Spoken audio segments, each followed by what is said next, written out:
히스토리 휴머니즘 토크쇼. 아는 사람 모르는 이야기 인물사담회. 자, 오늘도 만능 지식 트레이너 곽재식 교수님 나와주셨고요. 안녕하십니까. 네. 자, 그리고 오늘 이 교수님이 오셨다는 건 또 대단한 인물에 대해서 한번 분석을 하지 않을까 싶은데요. 유럽 역사 전문가시죠. 임승희 교수님 나오셨습니다. 네, 안녕하세요. 반갑습니다. 또 뵙네요. 네, 또 뵙겠습니다. 지난번에 노스트라다무스 편에 오셔가지고 예언자 포스를 또 보여주셨는데 네, 예. 랑 1999 모아를 99년 7월이라고 그러니까. 해석해서 avant, après, Mars, régner par honneur.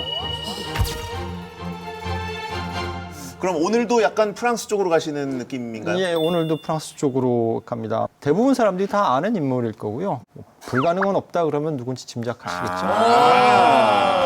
네, 사전에 불가능은 없다. 네. 예. 사전을 방금 넘기신 것 같은데. 그렇죠. 딕셔너리. 딕셔너리. 예. 요즘은 다 전자사전을 써요. 세대가 나왔군요. 예. 그렇군요. 예. 자, 과연 다들 짐작은 하고 계시겠지만 어떤 인물인지 힌트를 한번 볼까요? 18세기 말 유럽 역사의 향방을 바꾼 문제적인 인물. 돌부부터 뭐 웅장하네요. 나폴레옹 보나파르트.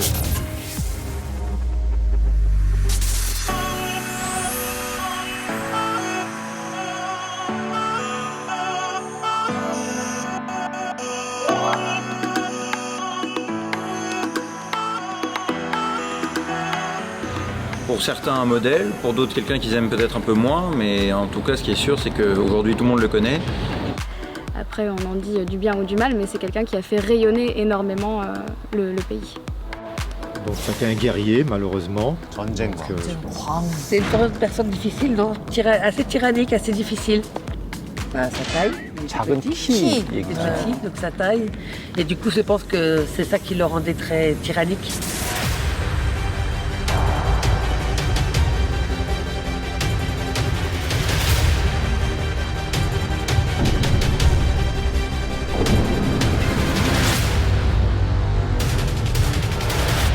어렴풋이 뭔가 나폴레옹에 대해서 책을 읽었던 기억이 나는 것 같긴 한데. 그렇죠. 예. 위인전 짜자자자 있으면 네. 무조건 나폴레옹은 한 권쯤은 있잖아요. 보통 이제 가나다 순으로 돼 있으면 네. 나폴레옹이 나기 때문에 좀 앞쪽에 있습니다. 맞아요. 그래서 항상 좀 읽게 되는 1권부터 읽다 보면 모자, 그런 키 좀 작고. 맞아요. 그리고 빵집도 좀 생각나고.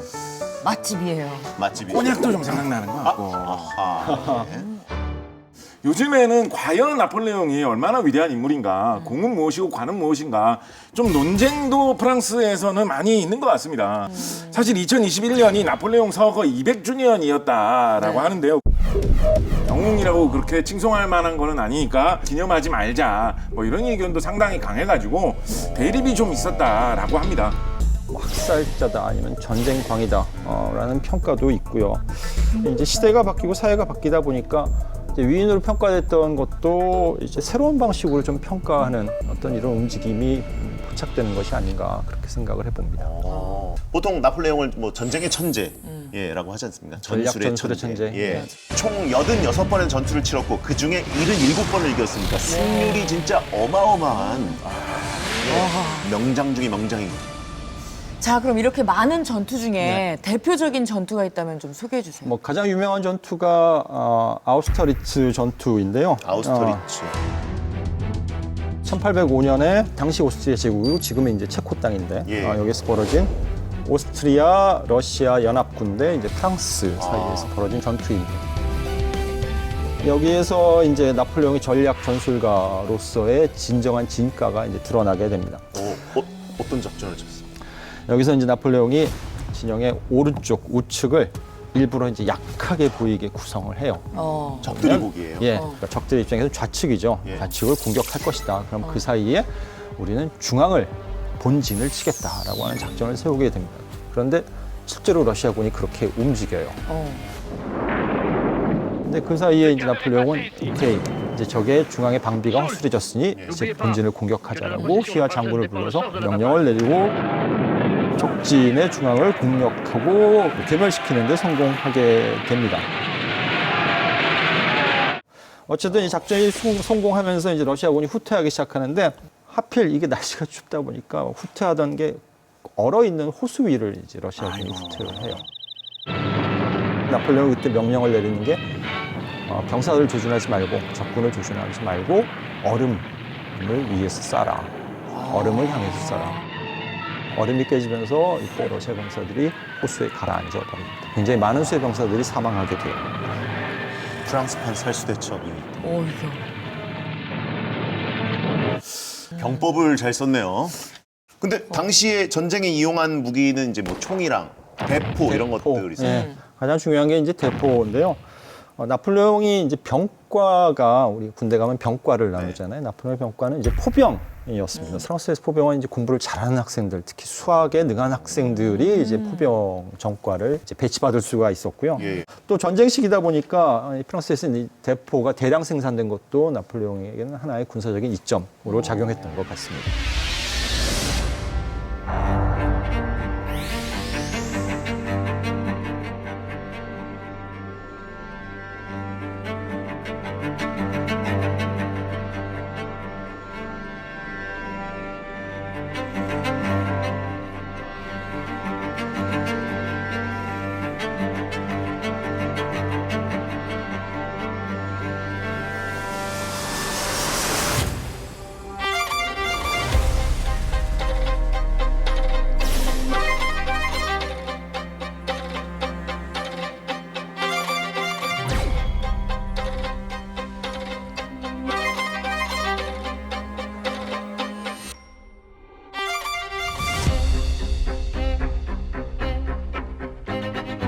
c'est de concentrer plus de troupes à un endroit que l'ennemi a moins de troupes. Et donc de créer un point de fixation, un point de faiblesse chez l'ennemi où on est plus nombreux. Et ça, c'est sa stratégie principale. C'est-à-dire de... Mais lui, en tant que tel, il est habile, il est brillant, il pense très vite. Il a une façon qui est souvent dite par les gens autour de lui, qu'il va directement au sujet important dans n'importe quel sujet. Donc il sait exactement quelle est la chose qu'il faut dire, qu'il faut décider. 나폴레옹 이렇게 인생을 전쟁에 바친 사람이지 않습니까? 네. 그렇다 보니까 뭐 온갖 생활의 모든 것도 어떻게 하면 좀 더 개선해가지고 전쟁에 이기는데 좀 써먹을 수 있을까 이런 생각을 굉장히 많이 했던 것 같습니다. 예. 우리에게 이 좋은 기억이 있는 소품이지요. 요거. 먹을 건가요? 요거. 늘 거기서 나오네요. 뭘 것 같으세요? 먹는 거 뭐 브라이언트 왔어요. 프랑스 달팽이 요리? 달팽이 요리. 예. 전쟁이 어떻게 이기죠? 달팽이 요리로? 달팽이 먹으면 이렇게 좀 더 뭐 힘이 솟아오르나? 프렌치 프라이? 이것입니다. 올리브다. 예. 병인데요? 예, 바로 병조림입니다. 병조림. 이때 당시에 음식물, 식재료를 오래 보관할 방법이 마땅치 않다 보니까 병사들이 먹을 거를 들고 다니면서 행군을 하고 오래 지내다 보면 결국은 먹을 게 부족해지고 상한 음식을 먹어서 병들고 이런 경우가 굉장히 많았던 것이죠. 그래서 나폴레옹은 군인들이 건강한 식품을 먹는 방법을 개발한 사람에게 12,000프랑의 상금을 내가 주겠다 공고를 한 것입니다. 얼마예요? 대충 한 6천만 원 정도? 오. 꽤 되지요. 그래서 누가 돈을 가져갔느냐. 니콜라 아페르라고 하는 요리사였습니다. 샴페인 병을 딱 꺼내가지고 보여줬다는 거예요. 샴페인? 샴페인 병으로. 샴페인 병은 특징이 뭐죠? 샴페인 병 하면 딱 생각나는 거? 뻥! 뻥! 마개가 꽉 막혀 있어요.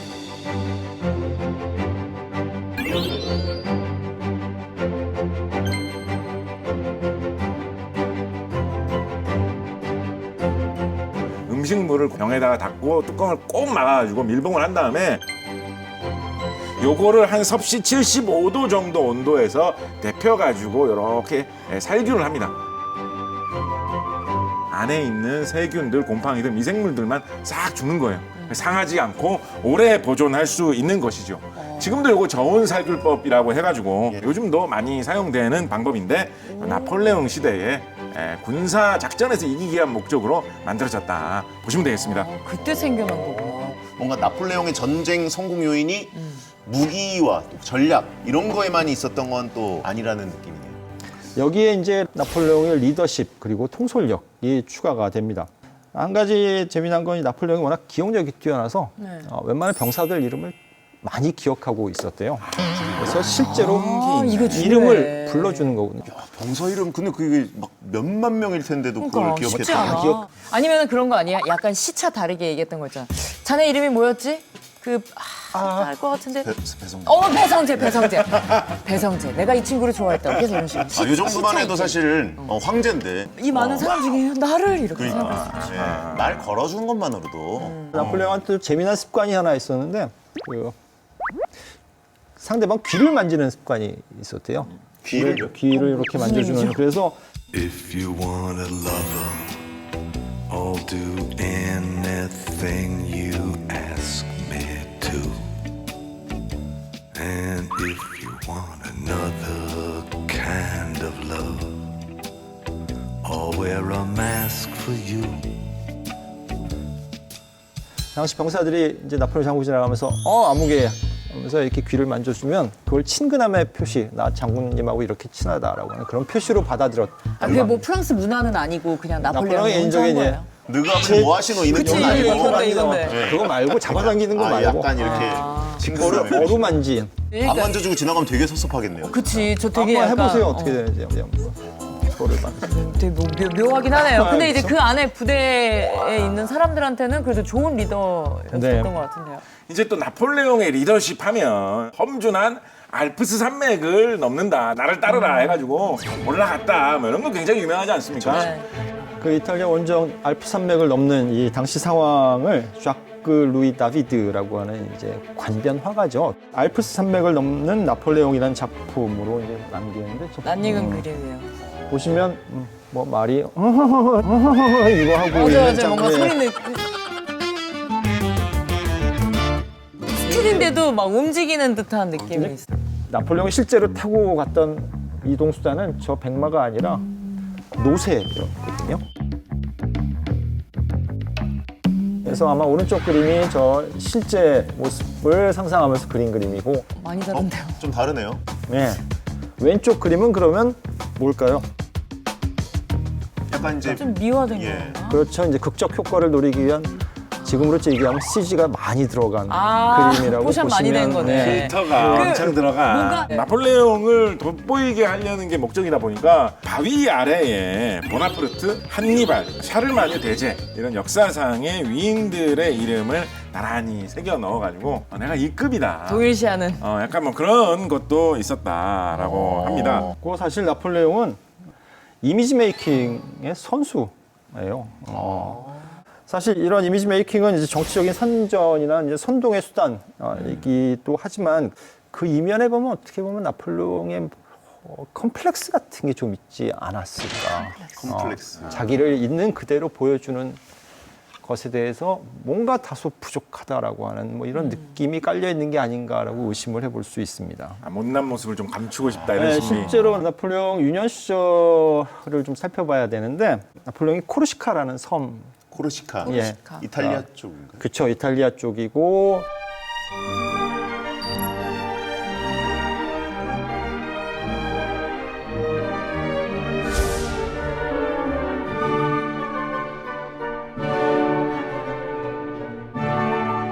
나폴레옹 부모가 이제 자식의 너희들도 이제 성장해서 출세를 해야 된다라고 하면서 나폴레옹을 이제 장교교육, 이제 군사교육을 시키는 거죠. 군사학교에 보내고 사관학교에 보내고 문제가 됐던 거는 이제 주변 동료들과의 같은 이제 동기 학생들과의 교류인데 인간관계인데 네. 사회성이 좀 부족해. 나폴레옹 이름이 나폴레옹이잖아요. 그거를 이제 친구들이 제 시골 촌에서 왔어, 섬에서 왔어, 뭐 이런 식으로 놀리면서 라파이오네. 나폴레옹을 라파이오네라고 이제 이름 갖고 별명을 붙인 거죠. 라파이가 지푸라기고 예. 네가 코거든요. 그래서 이제 코에 붙은 지푸라기라고 이제 이름을 뭐 그런 식으로 바꿔서 이름 갖고 그래, 별명 붙이는 말 같지도 않은 별명 제일 붙이잖아요. 저열한 거거든요 이런 게. 거기랑 저도 똑같아. 중학교 때 제 이름 갖고 친구들이 하도 놀려갖고 오셨어요? 뭐라고? 제가 임승휘인데 네. 친구들이 자꾸 짐승휘가 짐승휘. 요즘 칭찬 같은 거 아닙니다. 괜찮은 느낌인데. 칭찬입니다. 와일드하고 좀 파이팅 너무 넘친다. 시대가 좀 앞서갔다. 예전에 이름 갖고 놀림 받아봤어요? 저 뱃돼지요. 그건 좀 안 좋은데. 네? 네, 그건 뭐 요즘도 좀 심지어 안 좋게. 담임 선생님이 지으신 말. 아하. 그 배부르게 늘 이제 자기 몫을 하고 살아라. 아, 이걸 포장을 하려고 하니까 더 비참해지잖아요. 예, 안 할 걸 그랬네요. 아무튼 그렇게 놀리니까 당연히 이제 나폴레옹 성격이 가만히 있지는 않았을 거고 그쵸. 친구들하고 이제 자주 싸움이 벌어졌고 요즘 시간에 왕따를 당했다. 아, 진짜요? 네. 나폴레옹이? 네, 그래서 항상 외톨이로 지냈다고 합니다. 와, 사회적으로는 약간 힘든 느낌인데 집에서는 좀 집에서도 사실 나폴레옹 그렇게 쉽지가 않았거든요. 나폴레옹 부친이 위암으로 일찍 사망해요. 생전에 이 양반이 이제 좀 허영이나 낭비병이 좀 심한 사람이다 보니까 당연히 이제 부채를 많이 남기고 아이고. 먼저 사망하게 되고 사실 나폴레옹이 일찍 군인이 된 것도 어떻게 보면 가장의 역할을 해야 했기 때문이다라고 볼 수 있습니다. 그래서 학창 시절, 뭐 군인 시절에 좀 많이 힘들어했던 것 같습니다. 월급 받으면 대부분 다 그냥 집으로 다 보내고 자기는 이제 최소한의 돈만 남겨가지고 쪽방 같은 이런 방 한 칸에 조그마한 창문 하나 있고 침대 있고 뭐 탁자 있고 이 전부인 그런 데에서 이제 지낸 거죠. 효자네요. 나폴레옹 같은 경우에 식사를 오후 3시에 항상 했다라고 해요. 왜일까요? 오후 3시에 왜 식사를 했을까요? 오후 3시가 첫 끼인가요? 오후 3시에 밥을 먹으면 한 끼만 먹어도 애지간히 버틸 수 있는 타이밍이라는 거예요. 일일 일식. 아침에 밥 먹으면 저녁에 배고프잖아. 그치. 저녁에 배고프면 낮에 견딜 수가 없잖아. 이게 뭐 친구도 없고 뭐 어디 뭐 놀러 다니면서 뭐 어디 뭐 춤추러 가겠습니까 이 형편에. 유일하게 나름대로 시간을 보내는 방법 책을 읽는 것 뭐 이런 거밖에 없었죠. 이 시기에 나폴레옹이 자기 심경을 쓴 글을 남겨놓은 게 있거든요. 네네. 나는 늘 사람들에게서 홀로 떨어져 고독하게 꿈에 잠기며 나를 우울하게 만드는 그 모든 힘에 굴복한다. 삶은 내게 짐이다. 아무런 기쁨도 느끼지 못하고 모든 것이 고통이기 때문이다. 삶은 내게 무거운 짐이다.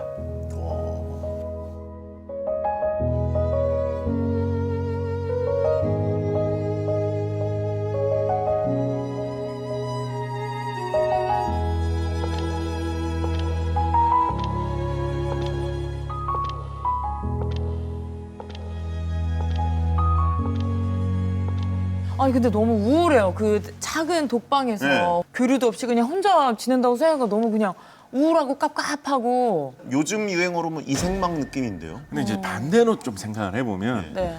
이 병사들에게 혹은 또 프랑스 일반 시민들에게 나폴레옹이 인기가 많았던 원인이 되는 것 같아요. 아 이런 삶을 살았는데도 그럼 나도 좀 불우하지만 우리 황제도 그렇게 해서 성공하신 분이다. 귀걸이 될수 있게. 이런 게 괜히 좀 이렇게 인기를 끌게 해준 요소 뭐 이런 게 좀 되지도 않았나 싶습니다. 한 분야에서 일가를 이루신 분들을 보면 다른 특징은 잘 모르겠는데 고독을 즐기는 이런 모습들이 좀 있는 것 같아요. 고독한 거 좋아하세요? 전 좋아합니다. 혼자 있는 시간을 잘 버티시나요? 그렇죠. 아니면 좀 위인의 자질이 있는 건가요? 그 얘기 때문에 질문이 끝나기가 무섭게 네 고독을 좋아합니다라고 하셨나요? 위인의 자질은 누구나 다 있는 것 같아요. 오 정말. 한창 이런 시기를 보내고 있는데 프랑스에서 중대한 사건이 터지죠. 바로 프랑스 대혁명입니다. 귀족들 뭐 이런 신분의 차이 뭐가 중요하냐. 왕도 날려야 된다. 이런 분위기가 막 휘몰아치게 되는데 나폴레옹이 상한학교 다닐 때 상한학교에 아무래도 이제 귀족분 자제들이 많이 있거든요. 보면서 이제 귀족들에 대한 어떤 반발감 그런 게 딱 터져 나오기 좋은 그런 상황이었던 것 같습니다. 나폴레옹은 귀족들에 대해서 귀족은 국가의 불행이다. 바보들이다. 귀족의 피란 무엇인가? 유전적인 얼간이 피일 뿐이지 않느냐. 오늘 약간 장뚜아네트 아니요. 아니요. 얼간이라고 해가지고. 아니요. 어깨에 힘이 많이 들어가셨네요. 아니요. 아무튼 그 나폴레옹이 이런 과거가 있는 줄은 몰랐는데 황제 자리에 오르게 된 그 스토리가 진짜 좀 극적일 것 같아요. 사실 이 나폴레옹이 유명해지기 시작한 거는 당연히 이제 전투에서 그가 거둔 이제 승리, 공적 때문인데요. 처음 나폴레옹의 이름을 알리게 된 전투가 똘롱 전투입니다. 똘롱이 이제 프랑스 남쪽에 있는 항구 도시거든요.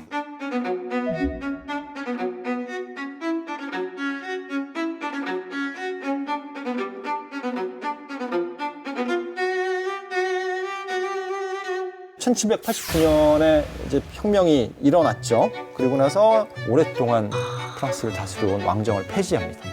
이웃 나라에서 보니까 저 혁명의 열기가 우리나라로 와서 번지면 큰일 나지, 큰일 나겠다라고 해서 소위 이제 대프랑스 동맹이 주변 국가에서 형성이 됩니다. 그러면서 이제 대프랑스 동맹에 참여한 유럽의 국가들하고 프랑스가 전쟁을 벌이게 되는데 이거를 이제 혁명 전쟁이라고 하거든요. 이 혁명 전쟁이 시작되면서 이제 프랑스 남부 이제 뚫롱이라는 지역 왕당파들이 여기를 장악하고 있었고 이제 방어를 위해서 영국 해군이 이제 뚫롱으로 오게 되는데 항구 도시가 워낙 요새 시설이 잘 돼 있다 보니까 공격을 해도 끄떡을 하지 않고 있는 거예요. 이때 프랑스 혁명 세력을 이끌고 있는 장군으로 카르토 장군이라는 사람이 있었습니다. 이 사람이 뭐 하던 사람이었을까요? 이 사람 화가 출신이었다라고 해요.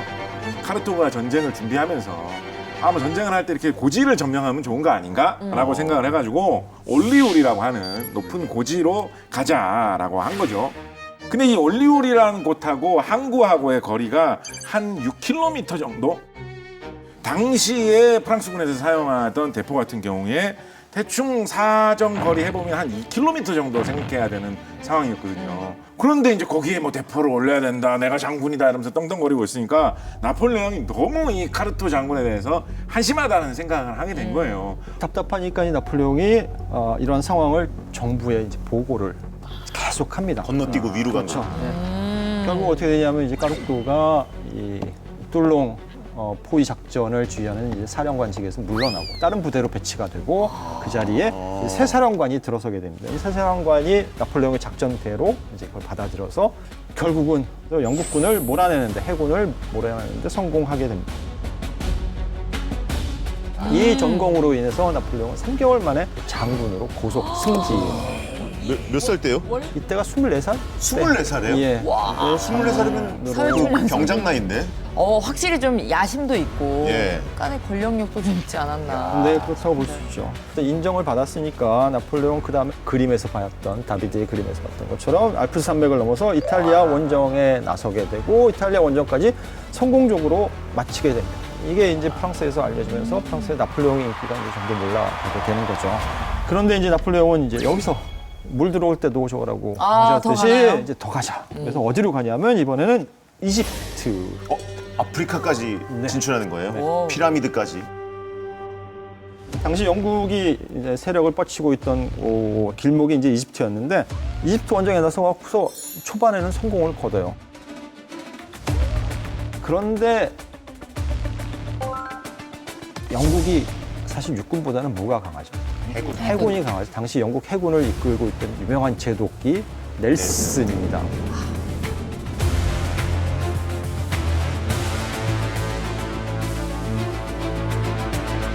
이 넬슨 제독이 이끄는 해군에 의해서 프랑스 해군이 괴멸을 당하고 말아요. 근데 이집트에 나폴레옹은 이집트에 있고 지중해에 있는 해군은 괴멸을 당했고 그러다 보니 보급이 끊겼네요. 그다음에 지원군이 끊기게 됩니다. 그때부터 이제 나폴레옹이 이집트에서 이제 수세에 몰리기 시작을 합니다. 자신은 빨리 공을 더 세워야 하는데 답답한 상황인 거죠. 어떻게 했냐면 신복들만 데리고 이집트를 탈출합니다. 네. 전문 용어로. 군대는 남겨두고 그러니까 부하들에게 나 잠깐 나일강 좀 시찰하고 올게라고 이야기를 하고 프랑스로 귀국길에 오르게 됩니다. 근데 프랑스 도착하고 나서 이집트에서의 초반의 승리에 대해서는 이야기하지만 자기가 이렇게 몰래 빠져나왔다는 거에 대해서는 이야기하지 않아요. 왜냐하면 해상이 막혀 있으니까 당시에 뭐 이 연락이 빠르지도 알 수도 않고 있고. 그래서 개선문 앞에서 영광스럽게 이집트에서 승전을 하고 돌아왔다라고 이제 승전 행군을 벌이게 됩니다. 아니 근데 병사들 입장에서는 내 귀 만져주던 우리 참리더가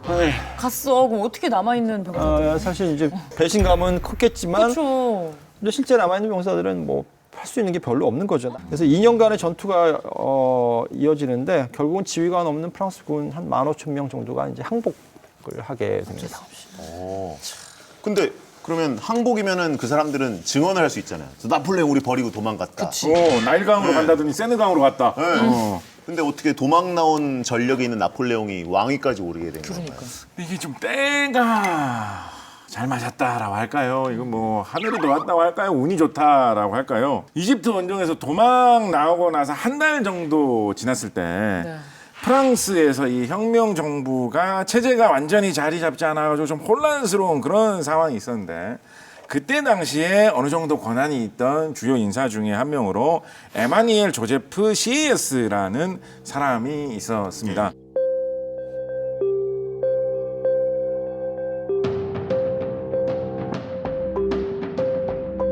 확실한 리더십을 가진 사람이 정부를 다 장악하게 하루아침에 좀 뒤엎을 수는 없을까? 이런 생각을 좀 하고 있었는데 개혁의 칼로 나폴레옹을 써보자.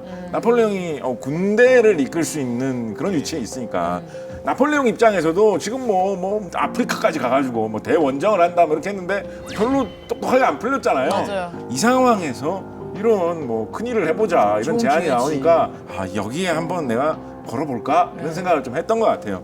그래서 합세를 해가지고 쿠데타를 일으킨 거죠. 그래서 이 쿠데타에 보면 좀 이런 게 좀 있습니다. 뭐요? 그러니까 제1인자처럼 딱 처음에 나오는 사람이 있고 그 뒤에 한 칸 뒤에 사실은 실권자가 있는 경우 마크의 실권. 그런 경우 사실 쿠데타에 많이 있어요. 예. 나폴레옹. 실제로 막상 군사들이 들어와가지고 쿠데타가 진행이 되니까 주인공이 나폴레옹으로 이렇게 쓱 바뀌는 거예요. 모든 게 이제 나폴레옹의 지휘와 입맛대로 다 돌아가게 되고 그러고 나서 결국은 나폴레옹이 제1통령이라는 자리에 임명이 되면서 최고 권력자의 위치에 오르게 되죠. 권력을 잡은 다음에 이제 나폴레옹이 언론을 통제합니다. 근데 여기서 이제 1인칭 주어 서술. 나 나폴레옹은, 나 배성재는 뭐, 나 장도연은 하듯이 이야기를 하고 여기에 이제 화려한 수사, 온갖 미사 여구, 그다음에 국민들의 애국심을 끌어오르게 하는 어떤 호소문, 뭐 전쟁에서의 무용담 등을 활용하면서 자신을 프랑스의 구세주로 포장하게 됩니다. 신격화하는 거네요, 자기가. 셀프 마케팅을 잘하네. 그러면서 이제 여러 게재된 글들이 나오는데 보나파르트는 네네. 번개처럼 날고 천둥처럼 친다. 뭐 이거 뭐 무하마드 알리 아닙니까? 그는 어디에나 있고 모든 것을 본다. 이야. 이거 너무 용비어천가 아닙니까? 정말 신격화했어, 신격화. 축지법 쓰신다는 이야기 아니에요, 이거? 인간계가 아니야, 이미. 나폴레옹 장군님 축지법 쓰신다. 그런 느낌이네. 저땐 기자 정신이 아예 없었네요. 네. 확실히 이제 야심가적인 면모는 있는 것 같아요. 그러면 언제 황제가 된 건지 궁금합니다. 프랑스에서 이제 국민 영웅으로 부각되기 시작한 이 나폴레옹은 1804년 7월에 국민투표라고 하는 형식을 빌어서 황제로 추대됩니다. 보통 이제 대관식을 하면 왕이 무릎 꿇고 앉아 있으면 유럽에서는 주교가 관을 씌워주게 되어 있거든요. 근데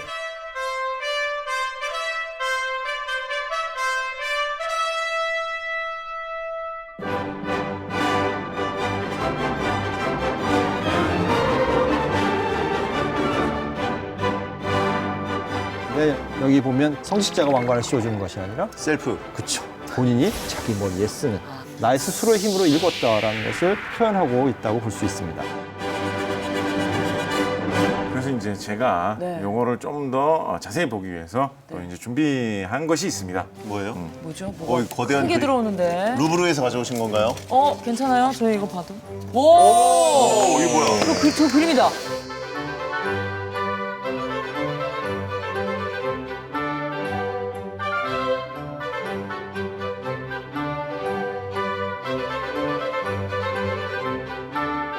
자, 여기 여러 사람들이 굉장히 많이 등장해 있습니다. 아무래도 이제 남성분들이 많은데 좀 눈에 띄게 크게 보이는 사람이 여성으로도 한 분이 있는데 이분이 누구일까요? 이분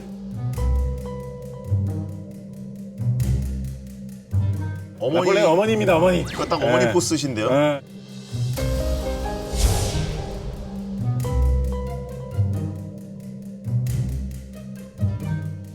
근데 여기에 사실은 엄청난 비밀이 숨겨져 있습니다. 뭐요? 이 대관식 행사에 참가를 안 했는데 왜요? 다비드가 그림을 그리면서 어머니도 좀 계시고 이래야지 좀 화목한 가정 느낌 나고 근데 못 오신 거예요? 안 오신 거예요? 왜 안 이렇게? 오신 거에 가까운 것 같습니다. 그래요? 본인이 정말 싫어하는 사람이 마침 또 그 대관식에 거의 뭐 주인공 비슷하게 등장한다라고 해가지고 누구지? 요 분인가요? 아무래도 이 포스를 이길 분은 이분밖에 없을 것 예. 같잖아요. 그 유명한 그분인가요 혹시? 이분 그분이에요. 이분 그분. 누구지요? 조세핀? 조세핀. 네, 그분입니다. 평생 가장 사랑했고 집착했던 여인이 바로 이 조세핀이라고 볼 수 있습니다. 한편으로 나폴레옹은 전 유럽을 정복한 자이지만 아마 유일하게 정복하지 못한 게 이 조세핀의 마음이지 않을까.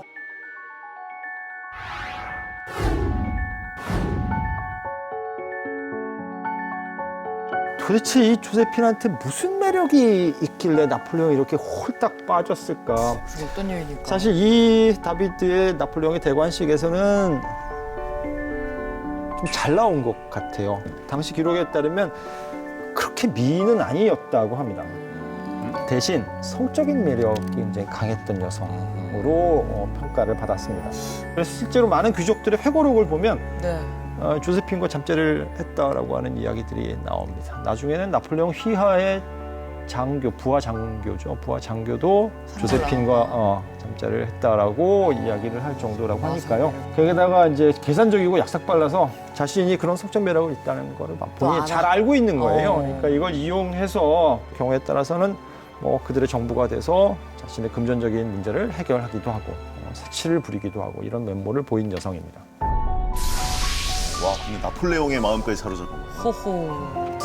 진짜 홀딱 빠져요.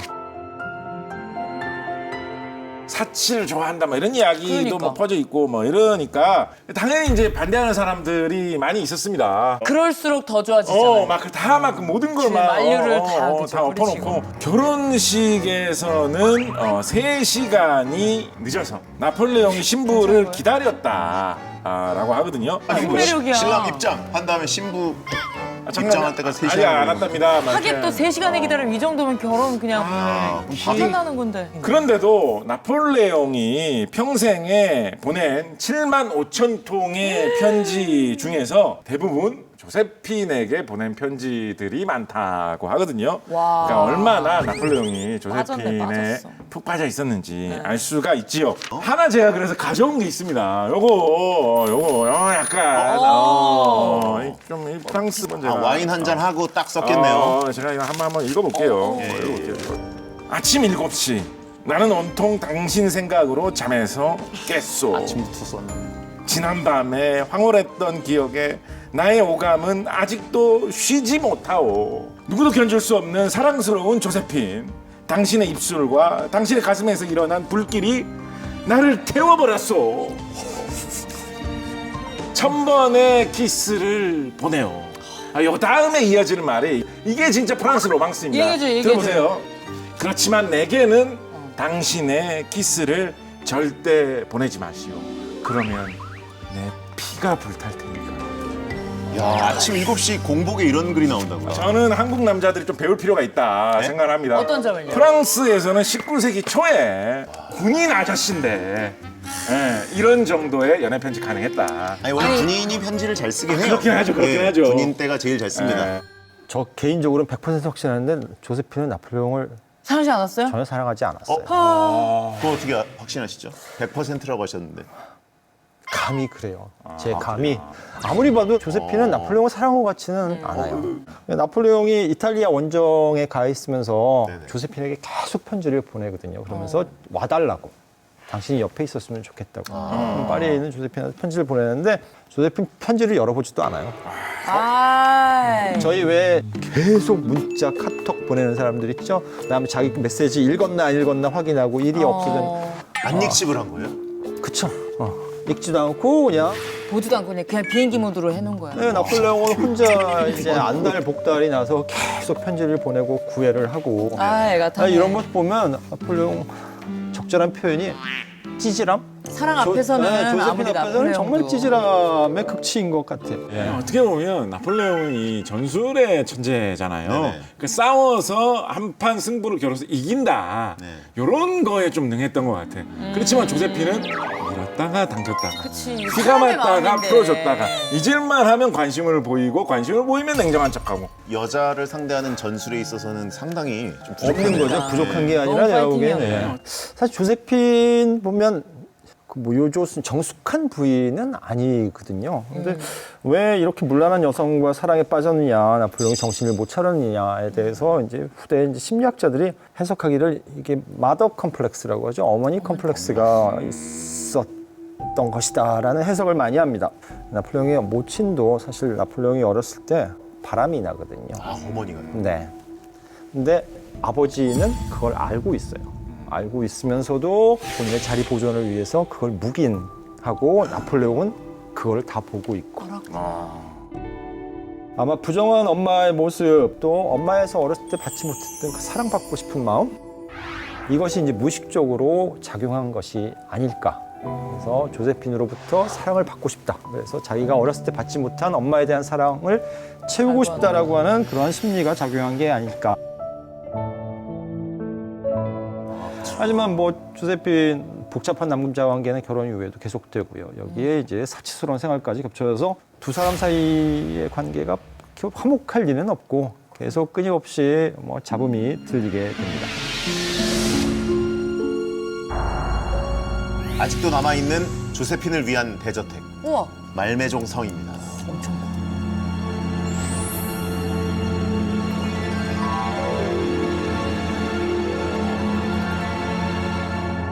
Cette maison de Plaisance, qui appartenait au XVIIIe siècle à la famille Lecouteux du Molay, a été repérée par Joséphine Bonaparte et elle a entrepris les démarches pour l'acquisition de la maison.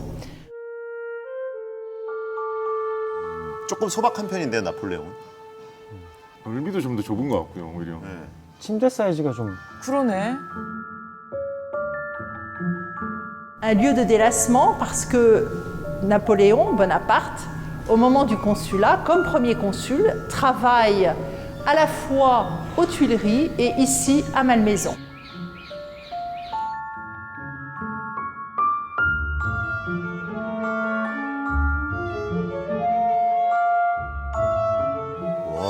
야, 와. 좋은 데서 자. 실내가 저렇게 화려해. 저렇게 해줬는데도 사랑을 안 해줬네요.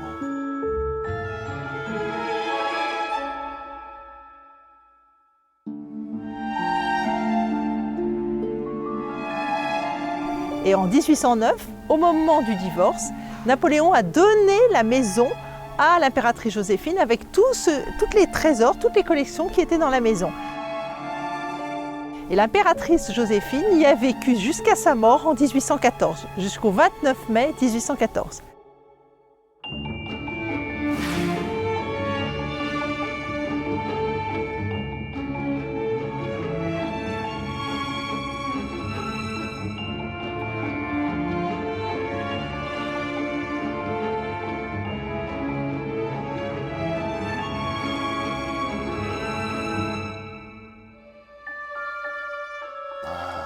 뭔가 영원히 죽지 않을 것 같은 느낌의 불패 신화 나폴레옹인데 말로는 어땠는지 궁금하네요. 자, 이제 황제가 된 후에 이제 유럽 정복에 나서서 초반에는 이제 기세를 떨치죠. 유럽 거의 전역을 다 이제 지배하고 정복하게 되는데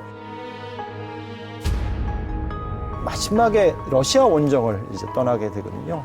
이 러시아 원정에 나갔다가 이게 이제 실패하게 됩니다. 결국은 이제 참패를 겪게 되고 그리고 나서 이제 평소 나폴레옹을 눈에 가시처럼 여겼던 이제 유럽의 동맹국들이 결국은 전쟁을 통해서 파리를 점령하게 됩니다. 프랑스가 패배하고 결국 나폴레옹은 이제 엘바 섬이라는 곳으로 추방을 당하게 됩니다.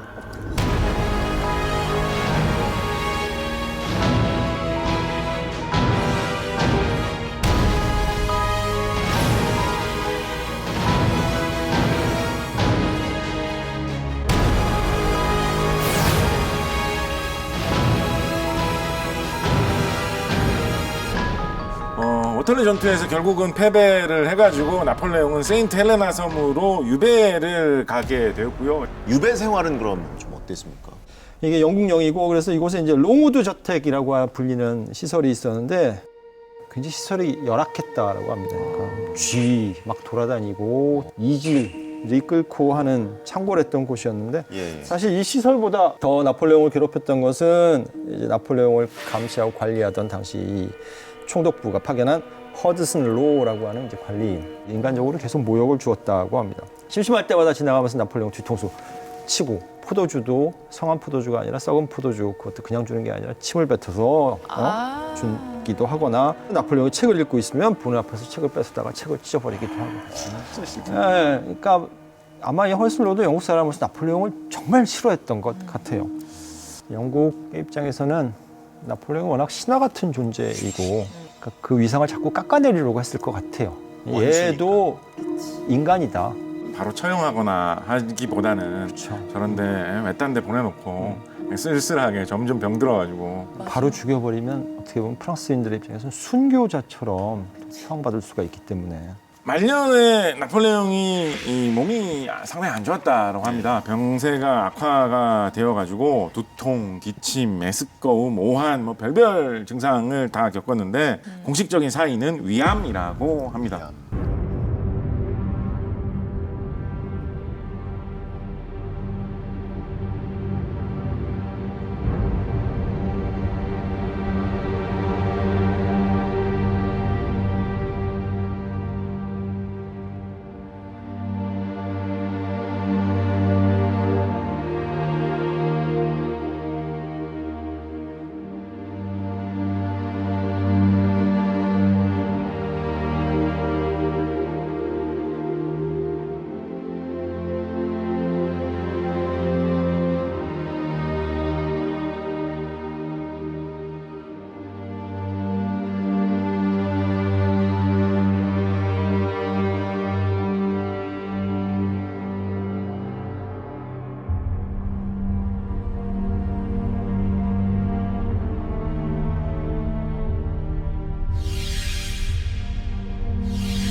와, 마지막까지.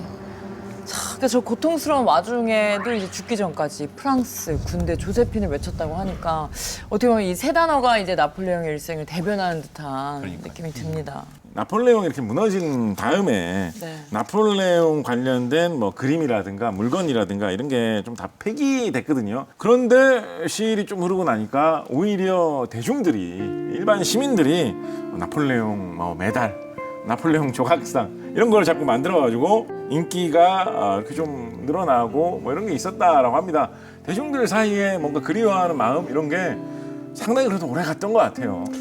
나폴레옹이 심지어 죽지 않았다라고 믿는 사람들도 꽤 많았어요. 영생을 얻어서 아직도 어딘가 있다. 세인트 헬레나 섬에서 탈출해서 지금 재기를 기다리고 있다. 그 어떻게 보면 약간 언젠가 신화적인 다시 인물 프랑스를 찾아올 것이다. 라고 믿는 나폴레옹에 대한 신화를 간직하고 있는 프랑스 국민들이 있었던 거죠. 그러면 나폴레옹은 좀 어떤 사람이었다 이렇게 정리하실 수 있을까요? 무엇보다도 불가능을 꿈꿨던 사람이라고 볼 수 있을 것 같습니다. 불가능을 그가 함기 남긴 말이 이제 죽음은 아무것도 아니다. 패배자로서 영광을 모른 채 사는 것, 그것이야말로 매일 죽는 것과 다름없다라고 이야기했다고 하는데, 그 패배를 받아들일 줄 모르는, 꼭 승리를 해야만 직성이 풀리는 이런 인물이었던 것 같고, 근데 사실 그게 불가능하잖아요. 이 불가능한 꿈을 꾸었기 때문에, 그리고 그것을 이루려고 했기 때문에 어쩌면 비극적인 말로를 맞이하게 된 인물이 아닌가 그렇게 생각해 봅니다. 내가 황제다, 전쟁 영웅이다 이런 걸로 유명한 인물이라고 하면 어떻게 보면 요즘 사회에서 정말로 그런 사람이 영웅이냐, 라고 하면 좀 갸우뚱해지는 그런 점은 있는 것 같습니다. 그렇지만은 뭐 이런 기회를 포착하려고 노력한다라는 어떤 그런 점이라든가 불우한 상황 속에서도 밝은 미래를 위해서 계속 참고 노력했던 그런 모습, 그런 점들에서 어떤 장점을 우리가 발견할 수 있지 않겠느냐, 그런 생각을 해보았습니다. 맞아요. 이제 가난을 극복하고 최고의 권자까지 오른 정말 불세출의 영웅이지만 또 오늘 저는 조세피네과의 또 얘기를 들어보니까 또 그도 인간이다. 저는 보니까 이제 나폴레옹은 나로 시작해서 나로 끝나는 인물인 것 같습니다. 셀프로 뭐 셀프로 뭐 이렇게 그냥 왕관을 씌우기도 하고 뭐 셀프로 이제 자기를 프로파간다로 이제 멋지게 만들기도 하고, 그가 이제 마지막에 남긴 말이 인상적이더라고요. 나의 실패와 몰락에 대해서 책망할 사람은 나 자신밖에 없다. 내가 나 자신의 최대의 적이며 비참한 운명의 원인이었다. 예.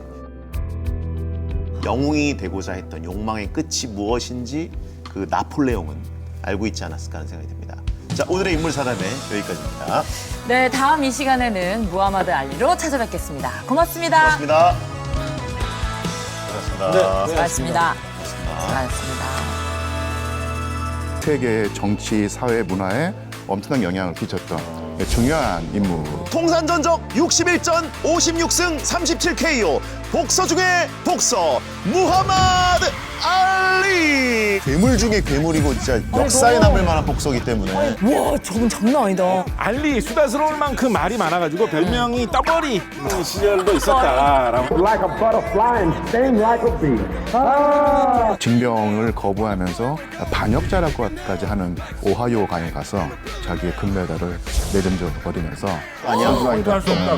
오바마 대통령이 알리가 곧 미국 그 자체다. 당시 흑인에 대한 차별이 사라지지 않고 계속되었던 거예요.